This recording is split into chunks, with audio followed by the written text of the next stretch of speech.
ഞങ്ങൾ രണ്ടാളും ഒരുമിച്ചിരുന്ന് ഭക്ഷണം കഴിക്കൽ രാത്രി മാത്രമാണ്. എന്നുവെച്ചാൽ രാവിലെ കാക്കും നേരത്തെ പോകുന്നതുകൊണ്ട് തന്നെ ഒരുമിച്ചിരുന്ന് ഭക്ഷണം കഴിക്കൽ ഭയങ്കര കുറവാണ്. പിന്നെ നമുക്ക് ആ ഒരു ടൈം എന്ന് പറയുന്നത് പിന്നെ നൈറ്റാ.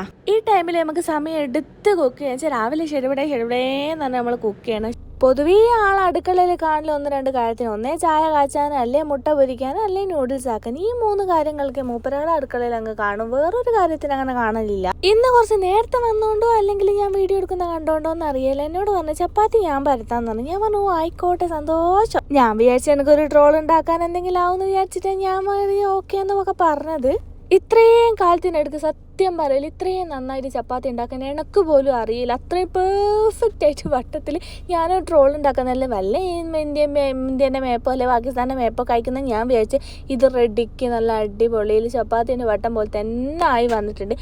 ബൈ ഞാൻ വിചാരിച്ചു ഇനി എല്ലാ ദിവസവും കാക്കുനെ കൊണ്ട് തന്നെ ചപ്പാത്തി ചുടിപ്പിക്കാമെന്ന് വിചാരിച്ചിട്ടുണ്ട്. ഞാൻ അതിനുള്ള ഒരു പെർമിഷനൊക്കെ കൊടുത്തിട്ടുണ്ട്. ചിക്കൻ ഞാൻ അധികവും ഇങ്ങനെ ആക്കൽ വേവിച്ചിട്ടാണ് നമ്മളൊന്ന് ചെറുങ്ങനെ ശാലോ ഫ്രൈ ചെയ്തെടുക്കലാണ്. പിന്നെ മയോണൈസ് ഇപ്പം അധികം യൂസ് ആക്കലില്ല. അധികം അങ്ങനെ സാലഡ് രൂപത്തിലാക്കിയിട്ടാണ് കഴിക്കൽ. പിന്നെ ഈ ചപ്പാത്തിക്ക് ഒരു കുഴപ്പമുണ്ട്, കുറച്ച് എന്തെങ്കിലും ഒരു ചാറില്ലെങ്കിൽ നമുക്ക് എന്താ പറയുക തൊണ്ടയിൽ നിന്ന് അങ്ങോട്ട് ഇറങ്ങി കിട്ടാൻ ഇത്തിരി പണിയാണ്. അതിനെന്താക്കിയാൽ മതി, ബാക്കി വന്ന ഗ്രേവിയിലേക്ക് കുറച്ച് ടൊമാറ്റോ സോസും കൂടി ആഡ് ചെയ്തിട്ട് ബാക്കി വന്ന ഓയിൽ ഒന്ന് എന്താ പറയുക ഒന്ന് സോട്ട് ചെയ്തെടുത്തിട്ടുണ്ട്. ആ ഗ്രേവി ഒന്ന് ചിക്കൻ്റെ മേലെ ഇട്ടാൽ നല്ല ടേസ്റ്റ് ഉണ്ട്. ആ കഴിച്ചതൊക്കെ ദഹിപ്പിച്ചിട്ടില്ലെങ്കിൽ ഒരു സമാധാനം ഉണ്ടായില്ല. ആ കഴിച്ചതൊക്കെ ദഹിപ്പിക്കാൻ ഒരു 2 റൗണ്ട് നടത്താം, അത് മസ്റ്റാണ്. അപ്പോൾ ഇന്ന് ഇത്രയുള്ളൊക്കെ